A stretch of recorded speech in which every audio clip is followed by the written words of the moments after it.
Hey guys, আসসালামু আলাইকুম। আপনারা সকলে কেমন আছেন? আশা করি আপনারা সকলে ভালো আছেন। তো আজকে আপনাদের জন্য নিয়ে আসলাম নতুন আরো একটা রেসিপি। তো আজকে আপনাদের সাথে শেয়ার করব আমার আম্মু কিভাবে খুব সহজে ঘরে চাল কুমড়া দিয়ে মোরব্বা তৈরি করে। তো চলুন বেশি কথা না বাড়িয়ে ভিডিওটা শুরু করি। আর ভিডিওটা শুরু করার আগে যারা এখনো আমাদের ফেসবুক পেজটি ফলো করেননি এবং আমাদের ইউটিউব চ্যানেলটি সাবস্ক্রাইব করেননি তারা তাড়াতাড়ি আমাদের ফেসবুক পেজটি ফলো করে এবং আমাদের ইউটিউব চ্যানেলটি সাবস্ক্রাইব করে পাশে থাকা বেল আইকনটি অলে দিয়ে দিবেন, যাতে আমরা ভিডিও ছাড়ার সাথে সাথে আপনার কাছে নোটিফিকেশন চলে যায়। So let's start this video. তো গাইস, প্রথমে আমরা নিয়ে নিয়েছি একটি চাল কুমড়ো। আমরা এই চাল কুমড়োর অর্ধেকটা নিব। তো এখন আমরা এই চাল কুমড়োটা কেটে নিব।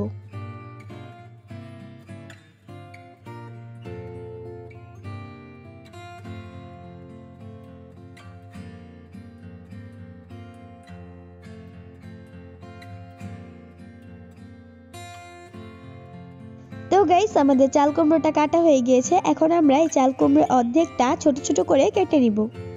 তো গাইস, আমরা চাল কুমড়োটা ছোট ছোট করে কেটে নিয়েছি। আপনারা চাইলে এই চাল কুমড়োটা বড় করেও কেটে নিতে পারেন। তো গাইস, এখন আমরা একটি কাঁটা চামচের সাহায্যে চাল কুমড়োগুলোকে কেচে নিচ্ছি।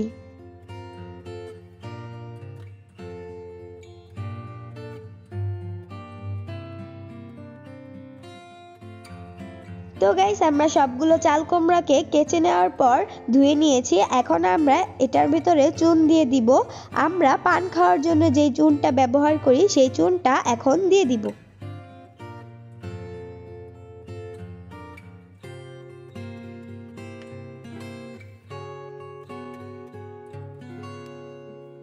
তো গাইস, এখন আমরা এই চাল কুমড়াটাকে 7 থেকে 8 ঘন্টা এইভাবে রেখে দিব।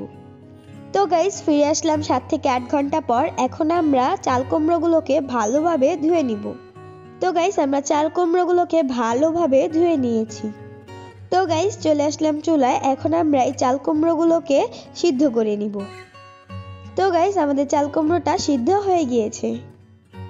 তো গাইস, এখন আমরা দিয়ে দিব চিনি,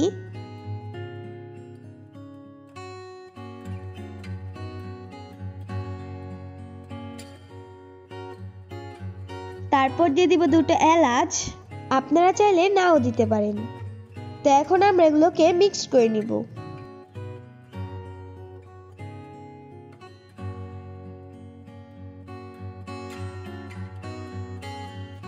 তো এখন আমরা চুলার আঁচটাকে মিডিয়াম আঁচে রেখে এটাকে রান্না করে নিব। তো গাইস, আমাদের মোরব্বাটা হয়ে গিয়েছে। তো গাইস, আমরা এরকম একটা স্ট্যান্ডে মোরব্বাগুলো রেখে দিব যাতে চিনি শিরাগুলো পড়ে যায়।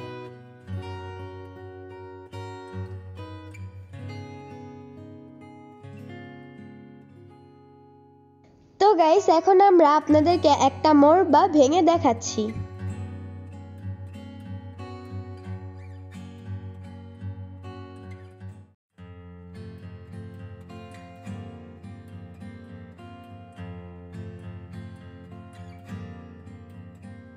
তো গাইস, আপনারা তো দেখে নেন আমার আম্মু কিভাবে খুব সহজে ঘরে চাল কুমড়া দিয়ে মোরব্বা তৈরি করে। তো আপনারাও চাইলে বাসায় খুব সহজে চাল কুমড়া দিয়ে মোরব্বা তৈরি করতে পারেন। তো গাইস, আজকের ভিডিওটা ছিল এই পর্যন্তই। আমাদের ভিডিওটা ভালো লাগলে লাইক, শেয়ার, কমেন্ট এবং আমাদের ফেসবুক পেজটি ফলো করে এবং আমাদের ইউটিউব চ্যানেলটি সাবস্ক্রাইব করে পাশে থাকা বেল আইকনটি অলে দিয়ে দিবেন, যাতে আমরা ভিডিও ছাড়ার সাথে সাথে আপনার কাছে নোটিফিকেশন চলে যায়। তো সবাই ভালো থাকবেন, সুস্থ থাকবেন। আল্লাহ হাফেজ।